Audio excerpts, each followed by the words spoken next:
Les dirigeants politiques et les experts de l'information nous baladent avec de faux débats. Ils en font des tonnes sur les faits divers. Ils utilisent tel ou tel meurtre crapuleux pour des surenchères sécuritaires.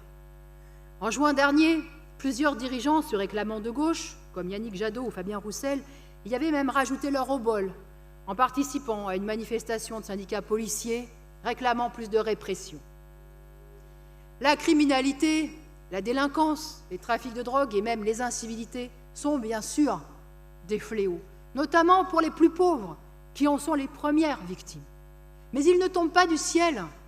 Ce ne sont pas les conséquences de la présence des immigrés dans le pays, comme le racontent nombre de politiciens d'extrême droite, du gouvernement et même parfois de gauche. Non, la dégradation de la vie sociale dans les quartiers populaires, c'est d'abord la conséquence du chômage, des bas salaires, de l'absence de perspectives pour la jeunesse et de la marginalisation. Personne ou presque ne parle de cette insécurité sociale. Et puis, qui parle de l'insécurité au travail, qui tue plus de 700 travailleurs par an, un vrai crime de masse, où des jeunes meurent en vélo ou en scooter pour gagner 5 € en allant livrer un repas, où des milliers d'autres se blessent gravement et deviennent handicapés à vie. Pour les démagogues, à genoux devant le patronat, ce n'est peut-être pas un sujet, mais ça aussi, c'est la vie du monde du travail.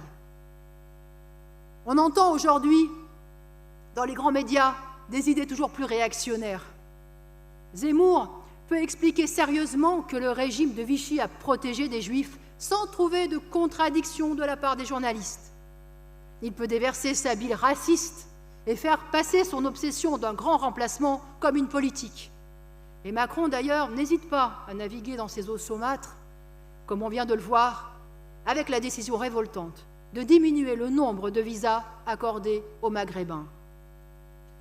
L'axe de Zemmour est que les immigrés musulmans seraient inassimilables.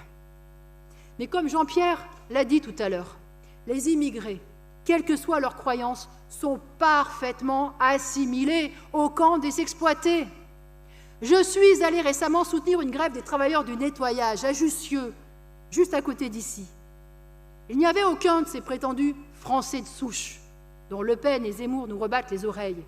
Il y avait des Tamouls, des Africaines, des Maghrébins, des Polonaises, des Portugaises. Et quand ils, et surtout elles, se sont arrêtés de travailler unanimement, eh bien l'université ne pouvait plus fonctionner.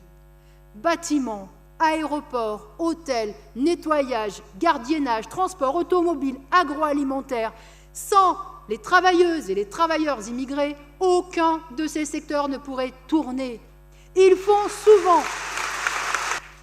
souvent les emplois les plus mal payés, les plus durs, les plus exploités. Ils travaillent et payent des impôts, des cotisations, souvent sans même avoir le droit de rien dire, parce qu'ils n'ont même pas le droit de vote. Alors, ils ne sont peut-être pas assimilés à la façon souhaitée par Zemmour, parce qu'ils ne parlent pas bien français et ont appelé leur fille Anissa et leur fils Ahmed, mais ils contribuent à faire fonctionner la société autrement plus que Zemmour lui-même, et cette société qu'ils portent sur leurs épaules, elle est autant à eux qu'à Zemmour. La lutte de classe définit deux camps, celui des exploiteurs et celui des exploités. Et n'en déplaise aux racistes, aux xénophobes de tout poil, le camp des travailleurs réunit des femmes et des hommes de toutes les origines, de toutes les couleurs de peau, de toutes les croyances, des immigrés de longue date et d'autres arrivés récemment, venus des quatre coins du monde. Et ces femmes et ces hommes se mélangent parce qu'ils travaillent ensemble, parce qu'ils souffrent ensemble et parce qu'ils sont appelés à se battre ensemble. Alors, l'internationalisme est une vieille idée, elle n'a pas pris une ride. Et face au déferlement chauvin et réactionnaire, elle est d'autant plus d'actualité et nous sommes fiers de la porter. Dans cette campagne, les réactionnaires, les nationalistes, les racistes et les xénophobes disent « les Français d'abord », eh bien nous disons « les salaires d'abord, les emplois d'abord, les intérêts des travailleurs d'abord, le monde du travail d'abord ». Ceux qui estiment qu'il y aurait des identités gravées dans le marbre sont des démagogues, doublés d'imbéciles, parce que l'identité ne cesse d'évoluer. Le capitalisme a mis en mouvement des dizaines de millions d'hommes et de femmes. Ce sont les migrations qui ont façonné les grands pays capitalistes, à commencer par les États-Unis. En France même, toute une partie de la population a des origines en Italie, au Portugal ou en Espagne, au Maghreb ou en Afrique subsaharienne. Et je dis toute une partie de la population parce que je ne remonte pas trop loin. Parce que sinon, comme l'expliquent les paléontologues, nous venons tous d'Afrique, les ancêtres de Le Pen et Zemmour compris. Autrement dit, le grand remplacement, c'est nous tous.